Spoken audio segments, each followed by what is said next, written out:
everyone. This is our first session of our Raymond Ruyer reading group proper, starting the book Cybernetics and the Origin of Information. Today we are starting with the introduction. We haven't done any previous readings, so there's nothing to recap. Does anyone want to read the first page and a half or a couple pages or so? I can. Okay, thanks. Go ahead. So, starting at the introduction.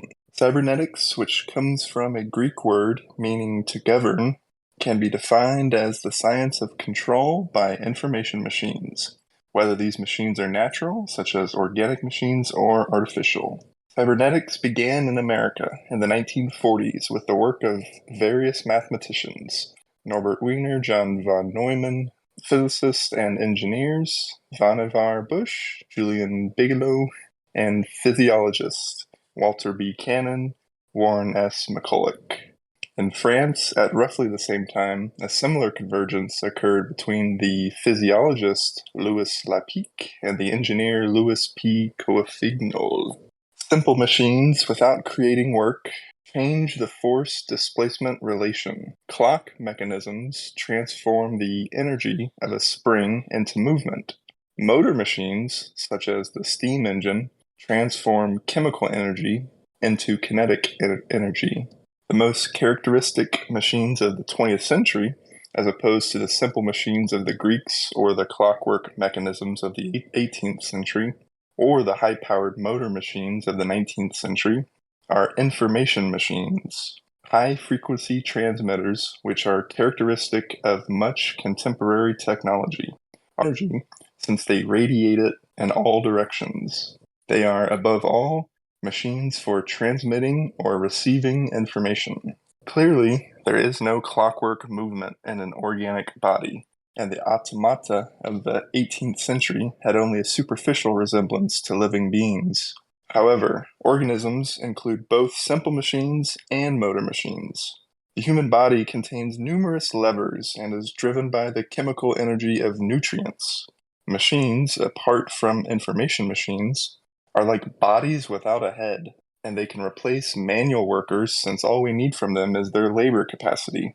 But once they are equipped with servo mechanisms of information, and thus become capable of self-control, machines start to resemble complete organisms with a head, that is, with a nervous system and organs of perception. They can work toward a given end despite accidental interferences. They can replace intellectual workers from whom we demand vigilance and initiative in the fulfillment of their duty. According to most of the cyberneticians, the sense organs and nervous system of living beings are in principle nothing other than information machines, and are controlled by information. In Erahun, Samuel Butler suggested that machines represented a new realm that was dangerous to humans, and he foresaw, as a particularly critical point, the day when machines would become truly automatic, by which he meant, without using the word, capable of controlling themselves through information. As yet, the machines receive their impression through the agency of man's senses. One traveling machine calls to another in a shrill accent of alarm, and the other instantly retires. But it is through the ears of the driver that the voice of the one has acted upon the other. Had there been no driver, the callee would have been deaf to the caller. There was a time when it must have seemed highly improbable that machines should learn to make their wants known by sound, even through the ears of man. May we not conceive, then, that a day will come when the ears will be no longer needed, and the hearing will be done by the delicacy of the machine's own construction. This day has come. Machines inform each other, and they inform themselves. Just a quick note there. I mean, that sounds awfully like the some people call the third industrial revolution, where the data, all these machines produce so much data, and very quickly you're going to be able to act on this data by themselves through predictive stuff. But yeah, that last sentence is so funny to read in retrospective. I think he was indeed thinking that he was living the beginning of a new era in a sense, or that's at the very least what I get out of this. And we get the distinction of the three machines there: the simple machine, the motor machine, and the information machine. Yeah, I think he says later that distinction comes from Norbert Wiener. Is that right? Yeah, I think so. It's kind of interesting to see, after having read the more modern criticisms of cybernetics, to read sentences like the one where he says that the sense organs and nervous system of living beings are in principle nothing other than information machines and are controlled by information. It seems like really optimistic, I guess. Kind of interesting to read this back to back from the structure of behavior, right? Where sense organs as being merely information is at the very least kind of problematized. Yeah, definitely. I mean, Merleau-Ponty goes so far as to reject like the idea of causality for for perception, because there's no sort of clear boundary between the passivity and the activity of the organism. And just because of this, I think, at least as I understand it, this phenomenological rejection of this naively realistic distinction between like the inner and outer.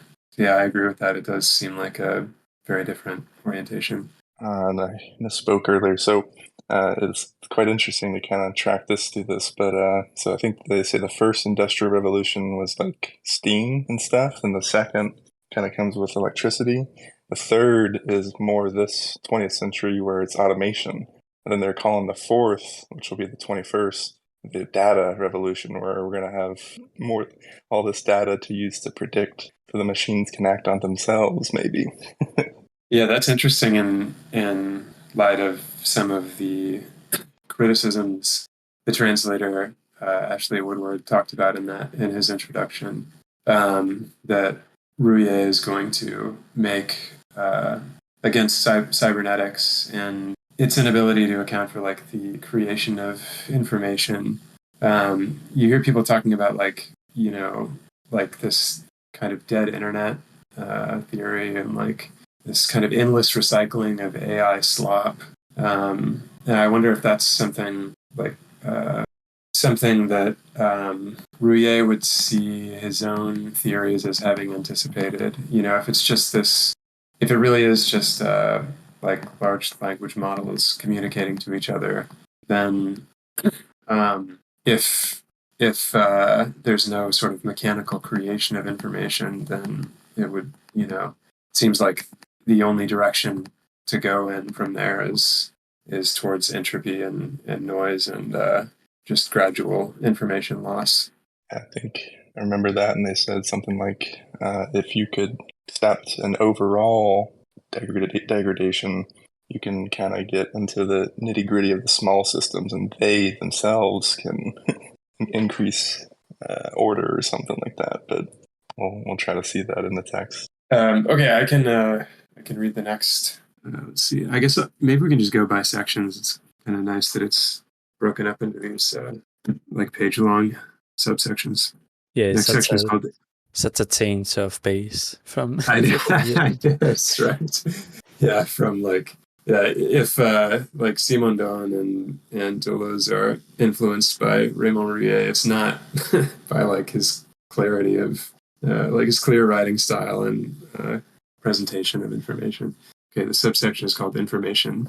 The word quote-unquote information in its usual sense seems necessarily to include an element of consciousness and meaning, which even seems essential. Most of us try to be well informed on politics or on the progress of technology for the pleasure of possessing this knowledge. Information, in the ordinary sense of the term, is the transmission to a conscious being of something meaningful, such as a concept, by means of a more or less conventional message and a spatiotemporal pattern, printed materials, telephone messages, sound waves, etc. The apprehension of the meaning is the end. Communication of the pattern is the means. In some cases, we may need information when we have a utilitarian purpose in mind. Information then becomes the means, and the action it triggers or controls becomes the end. Pragmatism and behaviorism long ago learned from psychologists to emphasize action rather than consciousness, and cybernetics has rigorously adopted this point of view. In information, meaning or consciousness is not essential. or more accurately, the meaning of information is nothing other than the set of actions it triggers and controls.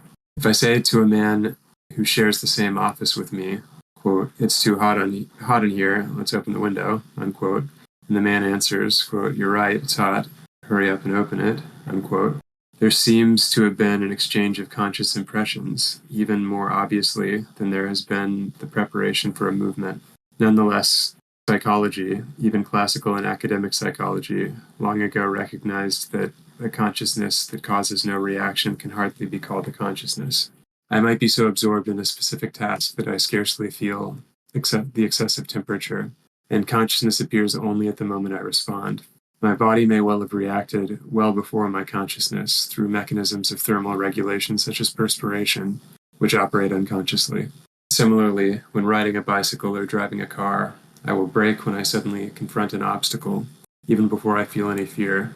One might even say that, quote, to see an obstacle, unquote, or, quote, to be aware of an obstacle, unquote, means, quote, to avoid the obstacle.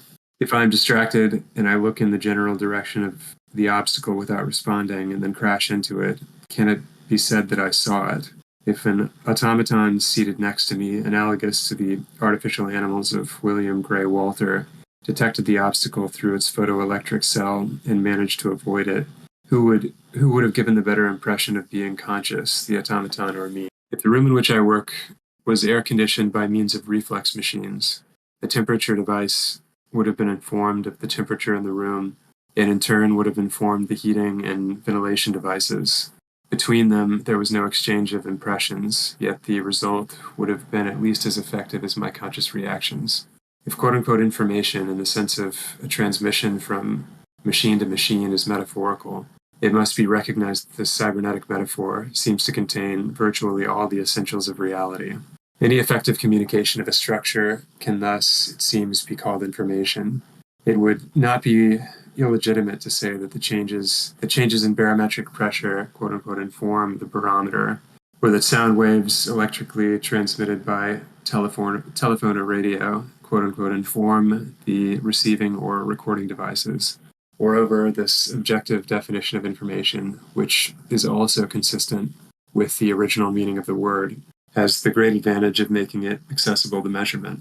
If information is essentially the progression of a structurally efficacious order, it will be the opposite of a quote-unquote destructuration, a breakdown, a decrease of order. This decrease of order has a name in physics, entropy. Information can thus be regarded as the opposite of entropy, and it will be measurable as this.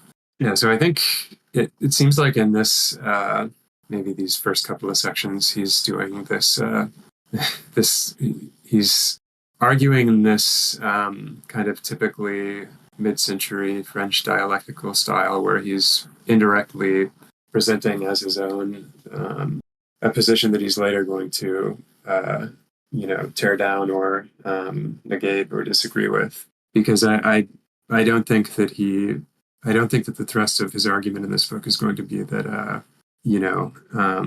pragmatism and behaviorism have things totally worked out, and that there's no consciousness involved in information, and that everything having to do with information can be quantified.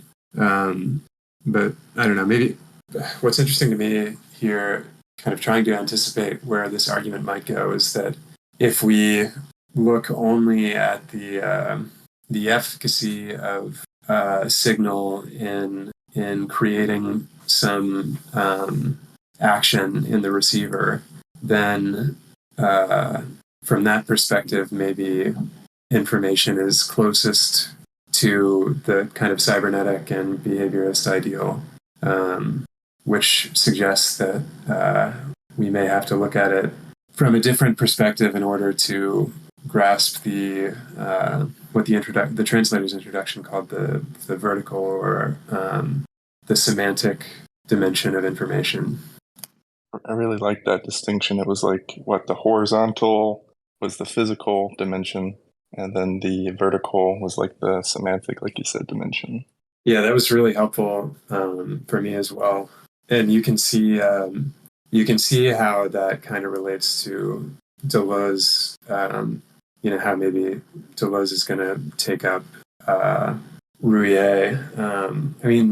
The translator's introduction said that he's a Platonist. So like this vertical dimension is like literally oriented towards ideas, I think, in the Platonic sense. And the exact sense in which Deleuze is a Platonist is pretty complex, I think. But it makes sense to me to see this vertical dimension in terms of the Deleuzean virtual and the horizontal dimension, sort of the trace in which the sense of the message is sort of enclosed or expressed as the actual. Agreed. And it also, I got to point out, I mean, it's really close to Whitehead. I don't know if 61 can help here, but I mean, he literally calls like a vertical dimension the eternal objects, which is just so Platonic. It reminded me of Whitehead as well as Deleuze's virtual, Bergson's virtual. Yeah, I think. Yeah, I don't know. Go ahead, Beth. No, I was just gonna say that I don't remember where I read this, but I think I read somewhere that Ruyer was explicitly influenced by Whitehead, but I don't remember the source of this, so I'm sorry. You have to take my word for it. Yeah, I don't know Whitehead very well at all, honestly. So if those of you who do know are more familiar with him, see any resonances, please point that out, because that would be very interesting. Yeah, so far it seems that he has been presenting what would be maybe like a more naive cybernetic argument in favor of this conception of information as merely, that which elicits a response in a different machine, the opposite of entropy, as he says. But I do wonder where he will take this. I mean, the next section is called "This Definition is Paradoxical." So it seems to me like he's probably not gonna agree with it completely. If you want, I can read it if no one has. Yeah, please go ahead. Okay. This definition is paradoxical. The cybernetic conception of information is nonetheless paradoxical, despite all the goodwill involved in recognizing its elements of truth. In the transmission of a pattern between two machines, or between parts of the same machine, a form winds up being transmitted as a significant unit, because a conscious being can become aware of the end result as a form. But the transmission itself, if it is mechanical, is only the transmission of a pattern, a structural order without internal unity. A conscious being, in apprehending the pattern as a whole, turns it into a form. But under analysis, the transmission takes place in the machines through a step-by-step functioning, or by partial and isolated functioning. The sinuous line that I perceive as a whole was plotted out point by point, or section by section, by the pen of the barometer recorder. Similarly, the sound waves on the phone have been reconstructed by electrical relays, and if there were not an ear, or rather a conscious quote-unquote eye, listening at all levels of the information machine, we would never find a form, properly speaking, but only fragmented functionings. The use of the machine by a human being to get quote-unquote information, in the psychological sense, deceives us about the nature of the machine. A formal order is attributed to every level of the machine, even though this order only appears at the end, thanks to something that does not belong to the machine itself. If I forget to turn off my radio and the speaker recites a poem during my absence, and if, moreover, at the radio studio, the recorded tape is running without any supervision, there is obviously not a quote-unquote recitation of a poem, but only uncoordinated elementary functionings that have a consistent structure only in a very precarious and residual manner. There is no quote-unquote recited poem here, any more than there is a quote-unquote profile of Napoleon on a rock that has been shaped by natural forces. If the physical world and the world of machines were left to themselves, everything would spontaneously fall into disorder, and it would become clear that there had never been a real or consistent order. In other words, that there had never been any information. In certain intermediate mechanisms of information machines, there can be a threshold or pivotal effects that seem to bring about in a practical manner a summation or open quote consideration of the whole quote, that might seem to transform the structures and elementary functionings into a form or an authentic order.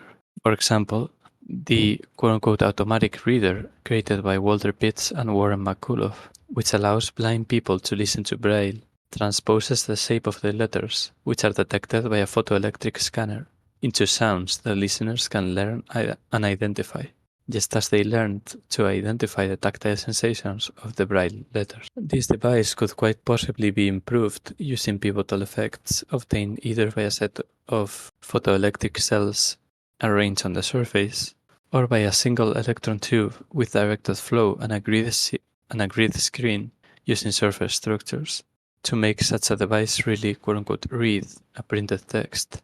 But by themselves, these threshold and pivotal effects are still a step-by-step functioning, and not information. An appropriate key opens a lock through a point-by-point correspondence of patterns, and not through a transmission of information. To say that the door opens only if the lock quote-unquote recognizes the key is to make a metaphor of dubious interest. It is obvious that without the awareness of the blind person, McCulloch's machine is as useless as the recitation of a poem from a speaker in an empty room.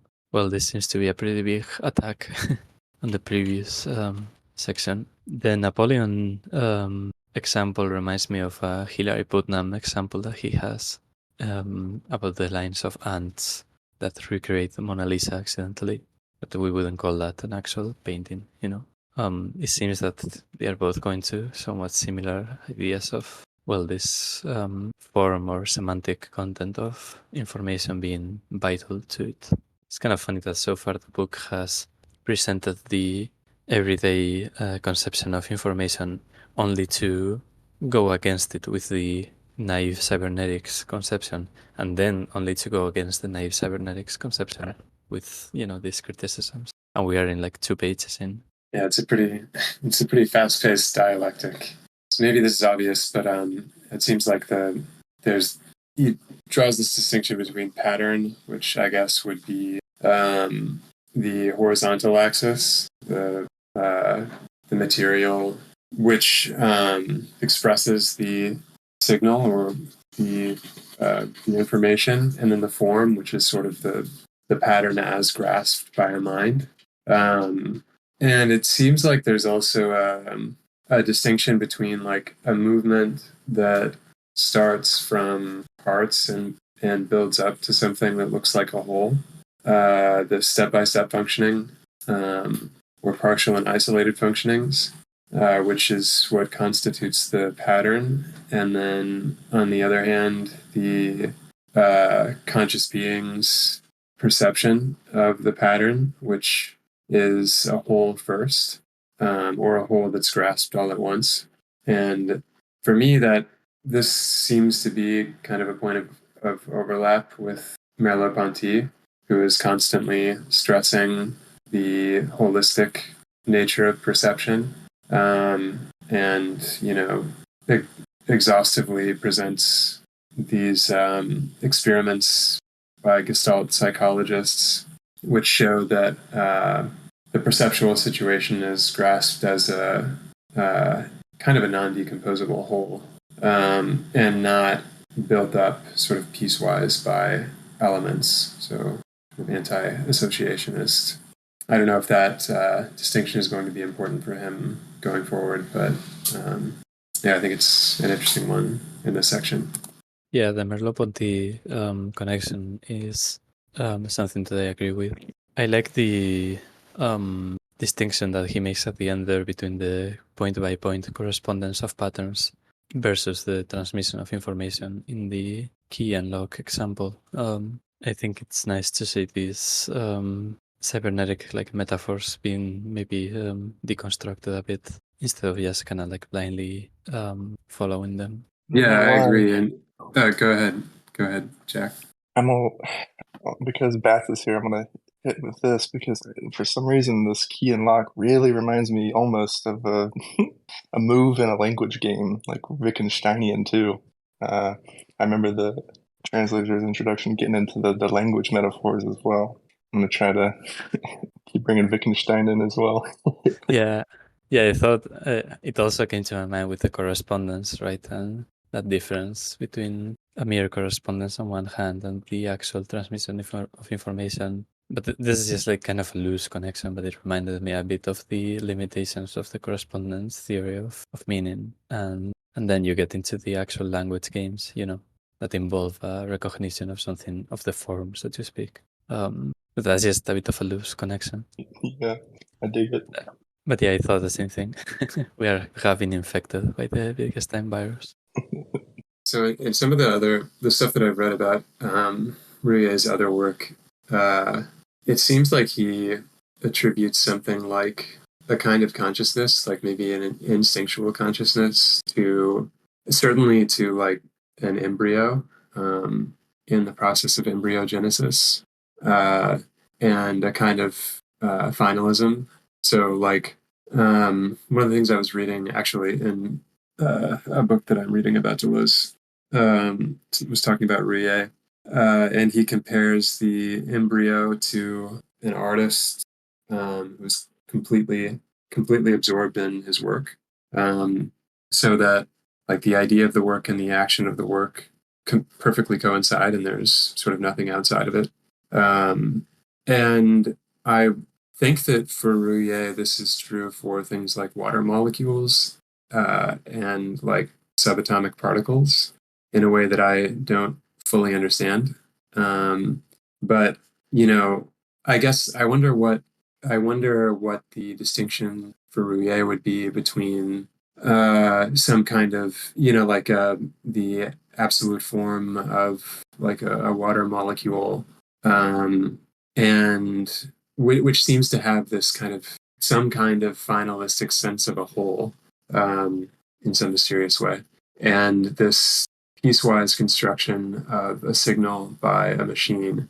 And maybe it has to do with I think it was in the translator's introduction where they talk about how human consciousness is a sort of frame for the machine, and machines presuppose human consciousness, which would seem to be aligned with the point that he made about the recitation of the poem sort of not being properly speaking a recitation if like in like a post-apocalyptic scenario, if all the radios are still playing, there wouldn't really be music playing.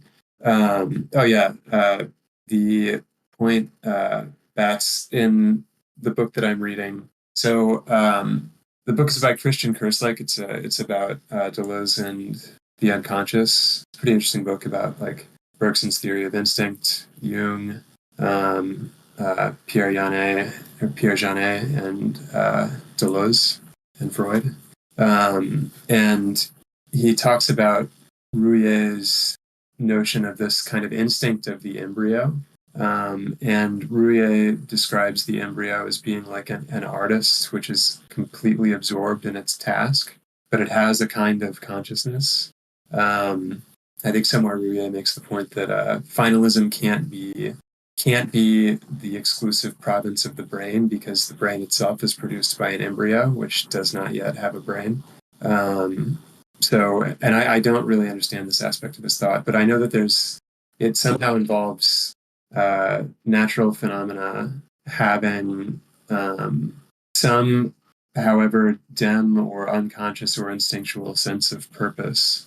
I wonder if there's going to be a kind of autopoetic, allopoetic distinction between natural phenomena kind of as such, like even including inorganic phenomena, and then machines, which require some consciousness to frame and use them. When you say frame, it really helps solidify this idea I have in the sense of Bergson's inverted cone. I mean, that's really the vertical dimension as well, where memory and habit can come in. And it can't really be reduced, I guess, to the horizontal physical dimension. But yeah, that's a great point. It kind of reminds me of the that man in the middle idea that we talked about in the short introduction to cybernetics that we read, where I guess it would be in the experience of the man in the middle that you have kind of the memory cone and the virtual, which is a radical distinction from the machines on either side. Yeah, good point, Bess. That yeah.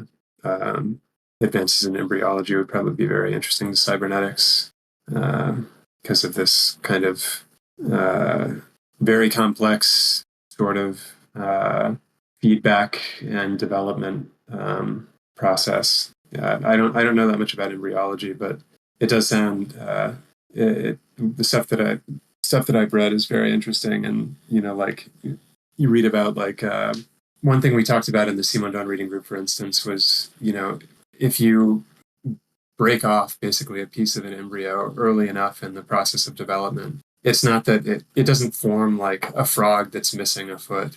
It just forms a slightly smaller, complete frog. And yeah, there's all kinds of weird and interesting stuff. You can see how reading it intensively as Ruyer did would turn you into a mad scientist. Yeah, it's really strange. It's kind of interesting because given the attempt, I guess, or the cybernetic program was kind of trying to break down the human into machines, right, and be able to describe human activity in terms of different machines operating in unison and so on. And it seems really like intuitive to go to an embryo to see something more closely resembling that. And yet it seems to be an incredibly complicated thing. Kind of like what you said, that you turn into a mad scientist. Like the more I only know a few things as well about embryology, and every like fact that I have learned about it has surprised me. It's a very strange field. Yeah, it's a very strange and interesting world. Sorry, Jack, were you going to say something? Nope. I can read the next section though if you want. Yeah, go ahead. All right. The origin of information and the postulates of cybernetics. The paradox of the nature of information is combined with another paradox of the origin of information. To my knowledge, cybernetics has never explicitly stated its views on the origin of information. Yet the paradox results from the merger of two theses set forth by Norbert Wiener. The first of these theses is that information machines cannot gain information. There is never more information in the message that comes out of a machine than in the message given to it. Practically, there is less, because of unavoidable effects that, according to the laws of thermodynamics, tend to increase entropy, disorganization, and disinformation. The second is that brains and nervous systems are information machines, certainly more sophisticated than industrially built machines, but of the same order as them. They do not contain any transcendent property, nor are they impossible to imitate by a mechanism. If we combine these two theses, it becomes impossible to understand what the origin of information might be. If nervous systems are information machines and nothing else, according to the second thesis, then we must be able to apply to them the principle of the conservation of information, given in the first thesis. There is never more information in the output of a brain than in its input. When I send a message, it is I who wrote it before entering it into the machine. To common sense, I am the origin of the information. The machine is a transmission channel. Common sense would probably not venture to add, given enough time for reflection, that the I is the absolute creator of information. It knows very well that the sent message is not a pure creation, even when the author did not use a manual of etiquette or a guide to a commercial correspondence. But it also knows that galvanizing themes have contributed to the elaboration of the message in a quite particular manner.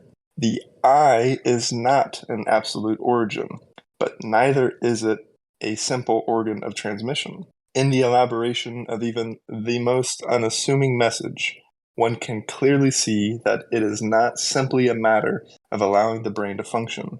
It is also about inserting into space and giving to the machines functioning in that space a supply that cannot simply be taken from another part of space.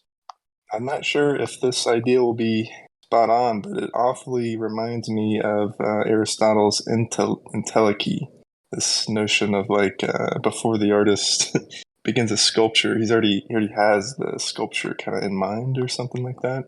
But that's Aristotle, the early embryogenesis scientist. Yeah, so I was trying to reread that the end of that paragraph a bit because it's kind of dense. But I understand. Yeah, I like this basic point that if we take Norbert Wiener seriously and say, on the one hand, that information machines don't produce information, and on the other hand, that the human brain is just an information machine, then it's totally unclear where the information comes from. Like you would have to just have like this initial store of information that is just, nothing new is added to it. Somehow there is access to it, and it's just gradually degraded over time.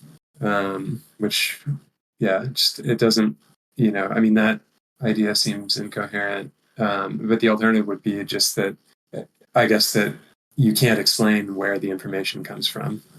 If it's not created by the brain and it's not created by the tools that the minded body uses to transmit information, then its creation is just presupposed and unexplained. And yeah, this point about the I as the creator, like kind of quasi-creator, I guess. It's not an absolute origin, but it's also not a simple organ of transmission. So, I mean, I guess it makes sense that you couldn't, if you created some signal that was genuinely radically novel, so that it had nothing at all to do with the messages that came before, then it probably wouldn't transmit any information at all. And even if you even experimental and avant-garde art works within a tradition of either experimental or avant-garde art from earlier periods, or a tradition of academic art that it's sort of fighting against. But there's some kind of pre-given information that is taken up and reworked into something that is genuinely creative, but not creative in the not miraculous in the sense that it's not related at all to what came before. Yeah, it seems that for communication to be effective, we need enough context to be able to make up some sort of hypothesis about like why would this happen, or what is it that this person is trying to do, for us to be able to, I guess, frame the act in the way that will allow us to actually consider it art. If I make really avant-garde art piece that no one or no one even considers as an art piece, maybe I'm doing some sort of performance art in the street, and like everyone is just ignoring me, thinking, even though it could be like radically different, maybe it's such a different attempt at making art that regular people would lack the enough knowledge as to what I'm doing to be able to form the hypothesis that, hey, maybe this guy is doing something that I am meant to interpret as art. And then they would, if they lack that, then maybe they wouldn't really, it would fall to deaf ears, right? A bit similar to the point about the poem being transmitted to no one from no one, right? That you don't need people to be there, and you also need them to be aware of the fact that something like a transmission of information is happening, right? If I make a very subtle gesture attempting to cue you into something, and it's so subtle that you don't even notice it, then like that's a failure of communication right there. I'm not sure if this is similar to what you were saying. That's just kind of what came to my mind. I like that, and it reminds me of we see a message in a bottle on the beach. I mean, that's ingrained and embedded in our culture to know that there's a message in there. But say we sent that into space and some alien civilization picked it up, I guarantee they're going to know that's a message. Right, maybe it's just rubbish to them or something like that. Yeah, exactly. Yeah, this paradox I about can go ahead and yes. sorry, go ahead. No, but just a small comment that this paradox on the origin of information seems to be so like fundamental that I wonder if it ever occurred to Wiener and the different cybernetics or cyberneticians, and how they would go on about it, because it is kind of like the way he states it just by stating the two premises that Norbert Wiener set forth, it comes really naturally, right? Like obviously, there's a bit of a problem with holding these two theses. So I do wonder if they ever address something like this. Yeah, I think in the translator's introduction, if I'm understanding it correctly, it seems like Ruyer his first objection is going to be, assuming that the cybernetics a cybernetic system is a closed system, then it can't account for the origin of information. And then I think later he'll address like a possible objection, which is that these systems are open systems and that they sort of just pick up information from the natural world. I think that he has some stuff a bit later about how kind of no matter how sophisticated the equipment on a boat is, if you don't have fuel, you're not gonna be able to go anywhere. Like you can't just drop a boat in the middle of the ocean and hope that the random the movement of the waves is going to take it where you want it to go. And that seems to be a point about this, a need for some kind of purposive activity on both ends of the transmission of information. I don't know if that's, as you pointed out, like I don't know if that if like Wiener's point would have been, that information comes from nature itself somehow without purposive input, but that also doesn't seem super satisfying to me. So I can read this next section. Perpetual motion of the third kind. If the cybernetic arguments against this impression were correct, then a, quote, perpetual motion of the third kind, unquote, would be possible. Let us remember the three main kinds of machines we distinguished following Norbert Wiener. Simple machines with clockwork movements, motor machines with external energy sources such as the steam engine, and information machines. A simple machine cannot create work for free, since a clockwork mechanism must be wound up by hand, hence the impossibility of a perpetual motion of the first kind, and the long-recognized chimerical nature of systems in which enough work could be created simply through a new mode of assembly to compensate for the unavoidable energy loss due to friction. A heat engine can only work with an external energy source, such as coal or gas. Moreover, according to Carnot's principle, it degrades this energy since it requires two energy sources at different temperatures, between which the energy passes from less probable states, a temperature higher than that of the environment, to more probable states, a temperature identical to the environment. A ship on a tropical sea cannot cool the sea. Its pistons must cool the steam first heated at great cost in its boilers. Hence the impossibility of perpetual motion of the second kind. Finally, information machines are analogous to both simple machines and heat engines. Theoretically, they can at best retain the information they transmit, though practically the information is always degraded. To be sure, as information machines, not energetic machines, their output is certainly much better than that of heat engines, and we cannot apply to them a principle analogous to Carnot's principle. They do not have a condensing unit like heat engines, in which information, after being processed, would come out degraded and close to an absolute 0 degree of information. Theoretically, there is nothing that would prevent an output with 100% accuracy. On the one hand, one utilizes information when reading a message, but the information is not altered, or is altered only in an infinitesimal way. On the other, background noises or interferences disruptive of information can be reduced asymptotically or debugged mechanically when the elements of a message threaten to fall below a certain threshold of security. Messages in binary systems using 0 and 1, and messages in Morse code using lines and points can be debugged in this way. Lines that are too short and points that are too long can be normalized through relays. If the signal falls below the threshold of security, but also above the threshold of the relay's functioning, it is possible that the error will be aggravated rather than corrected, but precise adjustments can avoid such accidents. It is this clean and even theoretically perfect output that allows a given piece of information to be extended indefinitely. Copies of a newspaper or a photograph can be multiplied almost indefinitely. A pattern of information can also be amplified. But reproducing or amplifying a pattern does not increase the information itself. If information machines escape Carnot's principle and its limit on output, they cannot escape the principle of the conservation of information. They can no more freely create information than a simple machine can freely create work. If a phone line is too long, the structure of the sound waves becomes muddied, and the receiver can only pick up static.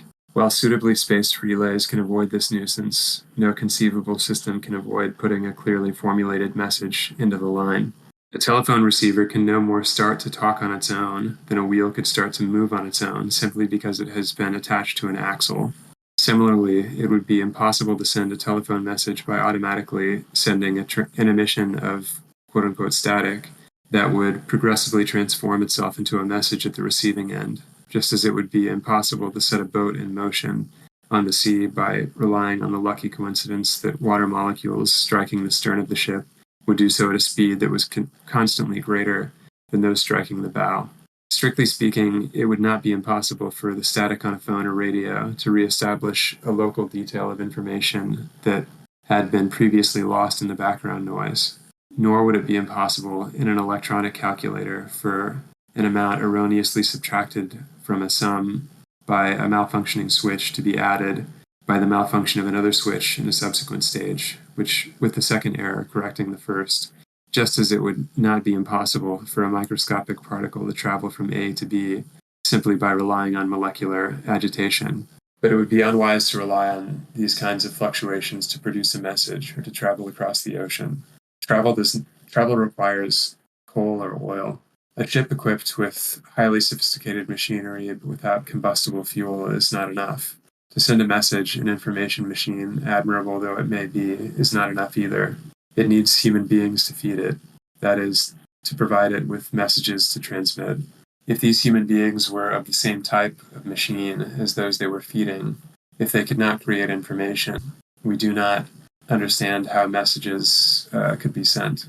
Perpetual motion of the third kind is as impossible as perpetual motion of the first or second kind.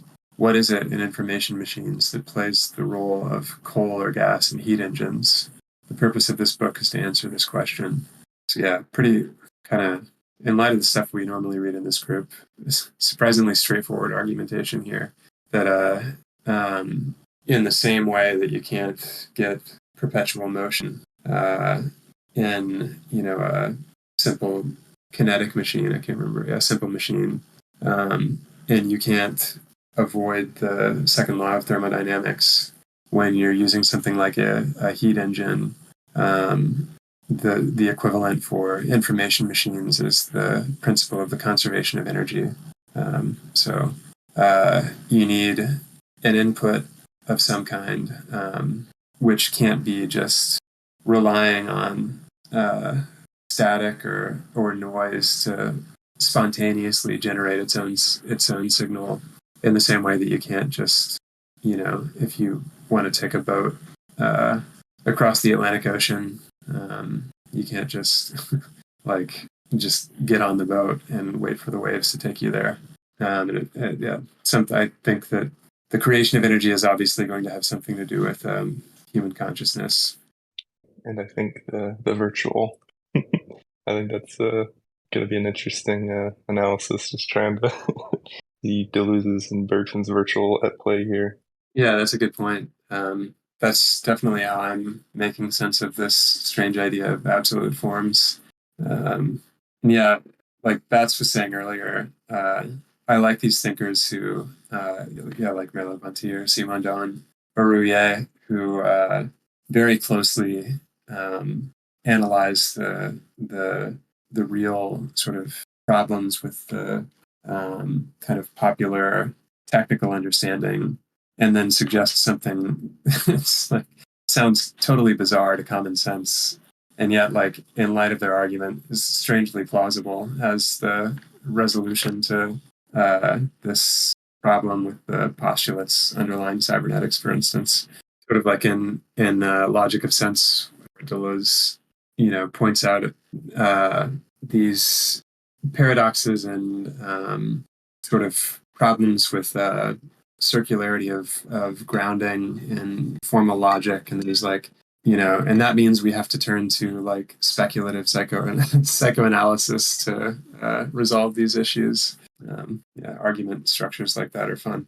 Yeah, it's fun when people don't simply throw away the technical, but rather it is through an analysis of the more technical side of things that its limitations maybe are shown, right? So it's you end up with arguments that aren't these like hyper rationalistic beliefs, but they do come from a point of respect and taking seriously, the claims of technical, rationalistic, empiricist type of philosophy, right? It's just simply that after the careful examination of it, its limits are, well, they sort of appear. It's always kind of fun to see thinkers that do that kind of stuff instead of going like rejecting it altogether from the get-go, right? Yeah, agreed. And we were talking, a bit about Heidegger earlier, and maybe this is, this is one way we can see these thinkers as differing from Heidegger, who sort of always seemed to see pure philosophy as completely above, detailed technical knowledge or empirical science, in a way that can be kind of, unsatisfying just in terms of like trying to read his arguments as convincing. It's he's kind of open to the charge that he doesn't really understand what he's dismissing. So yeah, I agree. It's more satisfying when a thinker has good knowledge of the field that they're critiquing. Yeah, I still remember. And this chapter reminded me a bit of reading Simondon and suddenly having the urge to learn chemistry or, or physics to be able to understand better the examples. And here, when we get the mention of Carnot's principle, I had like kind of flashbacks to that. Although at the very least here, it's a pretty self-explanatory.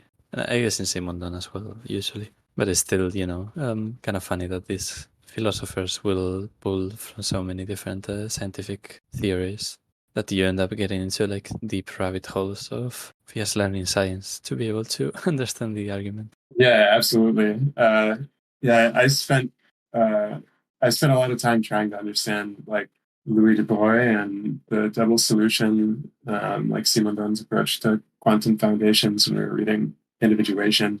And yeah, I think Simondon is like he's great in that he pulls you into all these like radically different domains of scientific knowledge, but he'll also just be like, well, we all know, like we're all experts in like vacuum tubes here, right?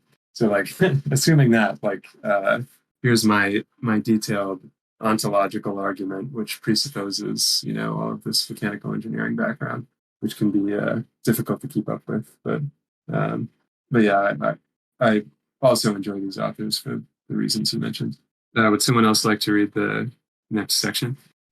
You can do it, or I can do it. Yeah, I can do it if you want. I forgot like if it was my turn or not, but I can do it. The practical interests of cybernetics. It is only in appearance that this book has a negative and critical aspect. The object of our critique is the postulates of cybernetics, not cybernetics itself, whose practical and theoretical interest is immense. The academic fears about the automation of human beings by automata seem absurd to us. Information machines, servo mechanisms, and automation of all kinds will liberate human beings, not only from manual labor, but also from everything that is, quote-unquote, slavish, in the work of surveillance or control. They will liberate human brains just as high-power machines have begun to liberate human muscles. They will liberate everything by increasing human power. Edmund C. Berkeley was no doubt correct when he wrote that electronic machines will inaugurate a new era in human thinking in the same way that the tank inaugurated a new era in tactics. Open quote. In the Middle Ages, there were few kinds of weapons, and it was easy for a man to protect himself against most of them by wearing armor. As gunpowder came into use, a man could no longer carry the weight of the armor that would protect him, and so armor was given up. But in 1917, armor equipped with a motor and carrying the man and his weapons, came back into the service as the tank. End quote. Likewise, today, there is an imbalance between the naked brain of humans and their own science. The brain is too weak to bear the weight of the enormous amount of information accumulated in libraries through printing.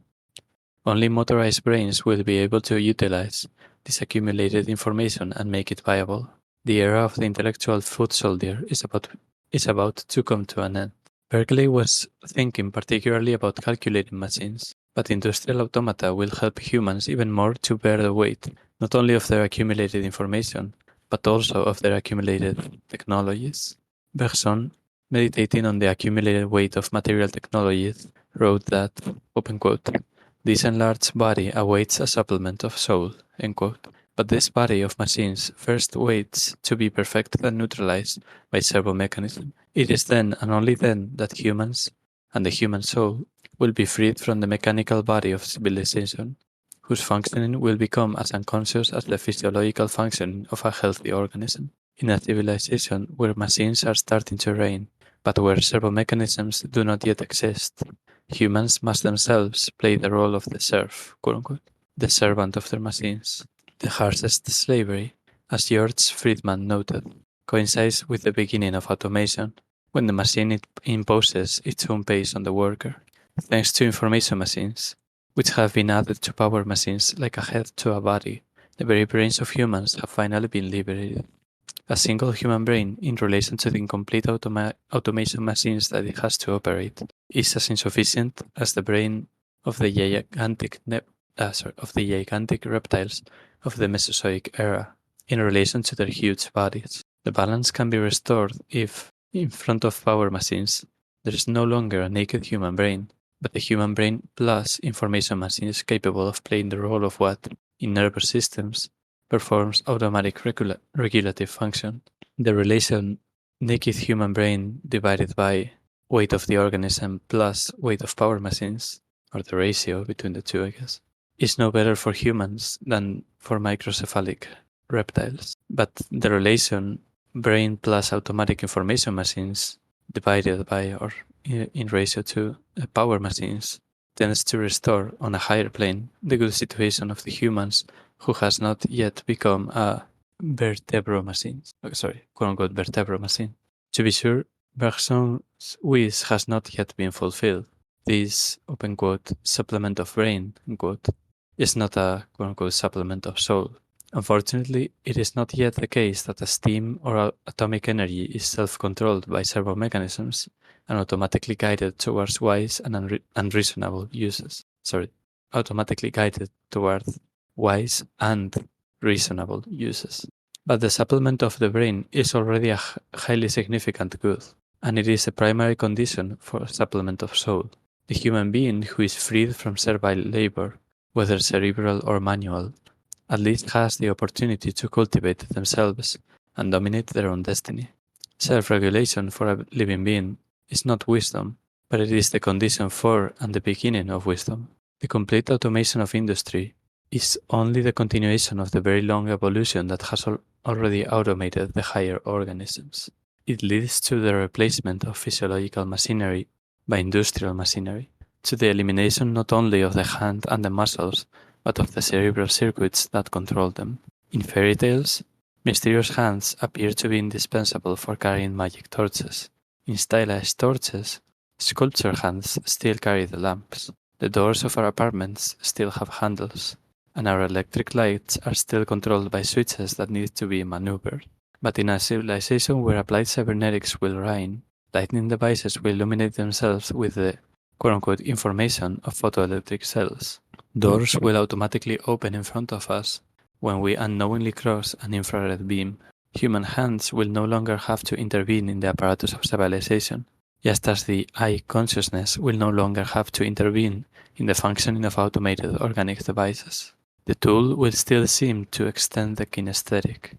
We will still say of an ordinary machine or device that we have it well, quote-unquote, in hand, its imperfect feedback still being completed by organic feedback. An automatic machine, however, functions without the intervention of humans. The soul and the hand have been removed from them, but in order to be liberated. We know that in our motor cortex, the collection of all muscles control, as well as in our parietal cortex, the collection of kinesthetic sensors of sensibility. The collection of kinesthetic centers of sensibility constitute a kind of homunculus. The proportions of these homunculus are very different from those of Homo, since it represents the speaking and acting human rather than the living human. This homunculus has a trunk and tiny legs, but an enormous tongue and hands. This is because, until the present, it was through the hands that humans touched the world of tools, or non-automated machines, and through the tongue, the world of symbols representing concepts. However, cybernetic machines can in principle do without both the tongue and the hand. Machines that calculate and reason substitute the layout of their circuits for the arrangement of the signs of language, and allow us to realize the Leibnizian ideal, quote unquote, instead of disputing, let us calculate, unquote. Feedback machines, on the other hand, substitute their automatic circuits for manual manipulations, and the Baconian and Cartesian ideal, open quote, natural forces work by themselves like craftsmen, and replace the craftsmen, quote. Well, it's pretty funny to read something like this so many years after the fact, and seeing, I guess, the route that advancements in information have taken. But it's I think it's kind of understandable to see the optimism and I guess hype that he had for a future that still hasn't come. Yeah, it is a pretty strikingly optimistic account. I mean, I guess maybe part of his one reason this section might be so optimistic is that this is where he's saying his account is not purely critical, and so he has to sort of put cybernetics in the best possible light for that argument. But I don't know if I if I were trying to strike a techno optimist pose. First example I go to probably wouldn't be the tank. And yeah, I mean, some of this, the idea that sort of the only reason human beings are, I guess, subjugated to the machine is because we have inadequate servo mechanisms, strikes me as a bit naive. Yeah, it's kind of the socius really isn't in the picture, and it's obviously perfectly predictable, I guess, that automation of kind of intellectual functions would result in exactly the same kind of exploitation and loss of employment that automation and more physical functions resulted in for workers. So yeah, it's interesting, as you said, Bats, to see this in retrospect, but it does strike me as a bit naively optimistic. Agreed. And I gotta say this, whenever I hear this notion of an automatic machine functions without the intervention of humans, that is a tough phrase for me to swallow because I just can't. I mean, there's no perfect automatic machine, obviously, but I mean, it's just so humanified to the point where it's just an extension of the human. So to call it without intervention, it's kind of funny. It's kind of interesting that he gives the examples of the door opening automatically or the lights switching on automatically, which is technology that we do have, right? And that's not like science fiction. But there is, of course, a pretty big distance between the, I guess, ease of or the convenience of these tools and the utopian future that he's foreseeing, right? I think it's interesting as well that he quotes the George Friedman quote about the harshest slavery coincides with the beginning of automation when the machine imposes its own pace on the worker. And it seems to me that as machines have progressed, new the limits of slavery have been broadened to some extent, right? Like it's not so much that people's jobs have been made easier, but that one part of the job being able to be handled by a machine means that the worker is free to do other parts of the job and so on. Like it seems to me that we haven't really seen that kind of revolution that he's talking about. It reminds me a lot to the optimism that you saw at the release here in Spain in the 90s. There was a lot of optimism about the future and development of technology, and you almost heard like the same arguments that Ruyer is making here. And then, of course, that didn't really pan out either. Yeah, I agree. Like clearly, automation has not sort of on its own led to this utopia of like leisured self-development that he seems to be picturing here. And the reference to the cortical homunculus, like I don't know it. If it were possible to automate as much as he seems to think it would be possible to automate in this section, would it really be like good for the human being not to have to think because the machine can think for us? I don't know if doesn't seem straightforwardly true to me. It makes me think of Bernard Stiegler and what he says about proletarianization through technology. One other thing I wanted to point out is this footnote 13, where this quote from Bergson's Two Sources of Morality and Religion, where he says that we must add that the body, now larger, calls for a bigger soul. But what Ruyer doesn't quote is the next line, which is, and that mechanism should mean mysticism, which is an interesting suggestion to read into this paragraph or this section, that maybe there's I don't know what it would be, but some kind of mysticism which would be adequate to the increases in technological capacity. And yeah, as we discussed earlier, it seems like Ruyer himself is not like hostile to mysticism, so maybe he intended to imply that missing line and just didn't explicitly include it. Yeah, I guess another thing that I found a bit interesting here was the distinction that he makes between mind and soul, that he doesn't really go into too deeply, but reminded me a bit of the way soul kind of popped up at the end of the Merleau-Ponty book. Where did he talk about soul here? He later on, when he's talking I about see. All right, the supplement of soul. Yeah, exactly. That is like not the supplement of the brain is not the supplement of soul, but it is already highly significant good. I thought it was an interesting distinction. I don't think he goes too deep into it here. But yeah, I think it's an interesting thing. Yeah, that is interesting. Yeah, it would have been nice if he had drawn out a bit more what exactly he means by human soul, because that's an interesting suggestion that the mechanical body of civilization will free the human soul. And this kind of like cyberpunk sounding idea that, our technical body, so to speak, is sort of cumbersome for us because we are not yet a vertebro machine. Not sure exactly what that means, but it sounds like something from Blade Runner. Yeah, it really does. I find it kind of ironic that the development of automation lately has been mainly having negative consequences to artists and other groups of people that, well, should be supposedly the prime benefitors, right, of these advancements. Of course, I think what we have right now with the so-called artificial intelligence is a pretty long shot from what Ruyer is talking about here. But it's still interesting to note that there have been a pretty long series of intermediary steps between what we had back when he was writing this book and the technology that he's talking about here that still hasn't developed.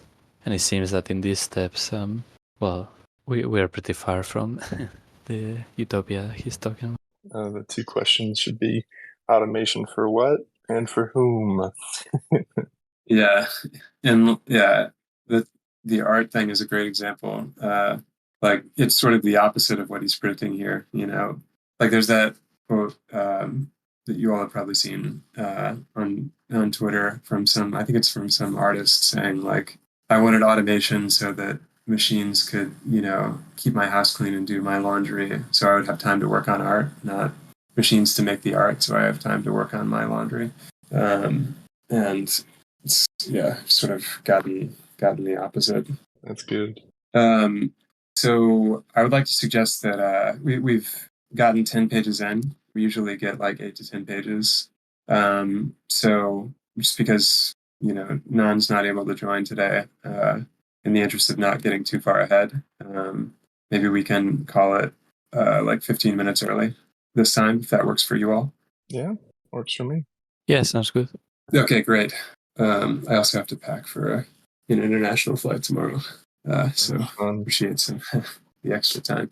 But yeah, thank you all for joining and coming out, and I think we had a great session today, and good discussion, and got deep into the text. So yeah, thank you all for everything, and we'll have the full group next week. For all those Whiteheadians, I said eternal objects in the beginning, but his phrase is eternal possibilities, which works better. Anyways, that's kind of the vertical realm. Yeah, exactly.